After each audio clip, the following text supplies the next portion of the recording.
Hello welcome everyone. आप सभी का एक और नया वीडियो पर स्वागत करते हैं। আপনাদের প্রত্যেককে আরো একটা ভিডিওতে স্বাগত জানাচ্ছি। My name is Sabir Ahmed and you are watching easy learning with Sabir. আজকের ভিডিওতে আমরা neither of এবং one of এর ব্যবহার সম্বন্ধে জানব। আগের ভিডিওতে আমরা each of এবং either of এর ব্যবহার সম্বন্ধে জেনেছি एंड आप सभी का तहे दिल से शुक्रिया कि आप सभी ने ढेर सारा प्यार दिखाया है। আপনাদের প্রত্যেককে জানাই অসংখ্য ধন্যবাদ। Thank you all for your good wishes and suggestions. Let's start this video. আপনারা যারা আগের ভিডিওটি দেখেছেন তারা প্রত্যেকেই জানেন যে ইদার অফ এর ব্যবহার করা হয় দুটো জিনিসের মধ্যে বা দুটো ব্যক্তির মধ্যে যে কোনো একটাকে বোঝাতে, কিন্তু নিদার অফ এর ব্যবহারটা ঠিক তার উল্টোটা। কিরকম উল্টো চলুন জেনে নিই। We use neither of when we are talking about two persons or things, but we mean not one, not the other, none of them. আমরা যখন দুটো ব্যক্তি বা দুটো বস্তু সম্বন্ধে কিছু বলবো এবং আমরা এটাকেও নেব না এটাকেও নেব না, অর্থাৎ আমরা কাউকে নিচ্ছি না, এমন ক্ষেত্রে আমরা neither of ব্যবহার করব। চলুন কিছু উদাহরণ নেওয়া যাক। Let's take few examples and understand the uses. যদি এমনটা বলা হয় যে আমাদের কেউই ভিডিওটিকে লাইক করেনি, অর্থাৎ আপনিও লাইক করেননি আমিও ভিডিওটিকে লাইক করিনি, সো এখানে আমরা neither of ব্যবহার করে বাক্যটিকে বলবো like neither of us। at first আমরা সব প্রথমে neither of বসাবো, then comes the subject, তারপরে আমরা সাবজেক্ট বসাবো us, neither of us, then comes the singular verb has liked the video। আমাদের কেউই ভিডিওটিকে লাইক করেনি।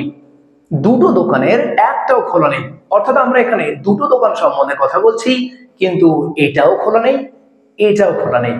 neither of the shops is open, অর্থাৎ আমরা neither of দিয়ে সব সময় নেগেটিভ বাক্য অর্থাৎ না বোধক বাক্য তৈরি করি।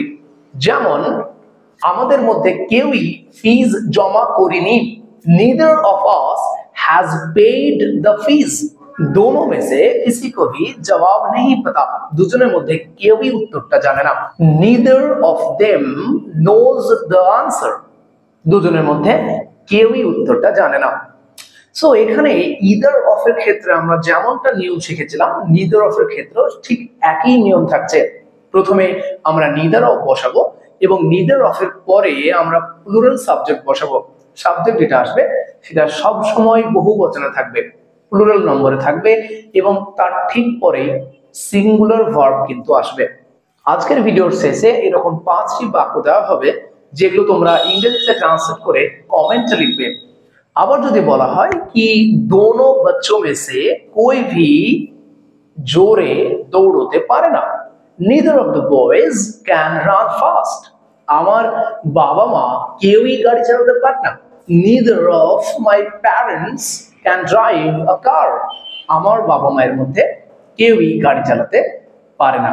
সো আশা করছি তোমরা neither of এর ব্যবহার সঠিকভাবে করতে পারবে এবং যেটা এখানে মনে রাখতে হবে যে neither of এর পরে প্লুরাল সাবজেক্ট আসবে, তার ঠিক পরে কিন্তু আমরা সিঙ্গুলার ভার্ব বসাবো। এই জিনিসটা একটু মাথায় রাখতে হবে, তাহলে বিভিন্ন কম্পিটিটিভ এক্সামে যদি এরর ডিটেকশনের কোনো প্রশ্ন এসে থাকে এবং সেখানে যদি বাক্যের শুরুতে either of বা neither of থাকে তাহলে কিন্তু আমরা প্রথমেই দেখব যে তার ঠিক পরে সাবজেক্টটা প্লুরাল এসেছে এবং তার ঠিক পরেই ভার্বটা সিঙ্গুলার এসেছে।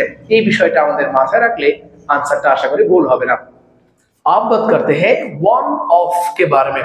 हम one of का इस्तेमाल करते हैं जब हम बहुत सारे में से या फिर कई सारे में से किसी एक के बारे में बात करते हैं। যখন আমরা অনেকের মধ্যে কোনো একজনের বা কোনো একটির কথা বলি, যেমন যদি বলি যে ছেলেদের মধ্যে একজন পড়া করে আসেনি, one of the boys hasn't completed the homework। আবার যদি বলা হয় যে ছাত্রদের মধ্যে একজন দেরি করে এসেছে, one of the students is late। ছাত্রদের মধ্যে একজন দেরি করে এসেছে। এখানেও কিন্তু দেখুন একই রকম নিয়ম খাটছে, অর্থাৎ one of এর পরে সবসময় প্লুরাল নম্বর আসবে এবং ঠিক তার পরে সিঙ্গুলার ভার্ব আসবে। যেমন one of the students is absent, ছাত্রদের মধ্যে একজন অনুপস্থিত আছে। আবার যদি বলি আমার বন্ধুদের মধ্যে একজন অবিবাহিত, one of my friends is unmarried, এখানে আমার যতগুলো বন্ধু আছে সবার মধ্যে থেকে শুধু একজনের কথা বলছি, তাই আমরা এখানে one of এর ব্যবহার করব। এই ভিডিওর কন্টেন্টগুলি পিডিএফ আকারে পেতে চাইলে ডেসক্রিপশনে দেওয়া হোয়াটসঅ্যাপ চ্যানেল বা আরেকটা চ্যানেলে আপনারা জয়েন করতে পারেন। Now here are few examples for you to write these in English using one of and neither of. Write the answers in the comment box. আপনার উত্তরগুলি কমেন্টে লিখে পাঠান। Thanks for watching this video. Hope you have learned the lesson. See you in the next video. Jai Hind, Jai Bharat.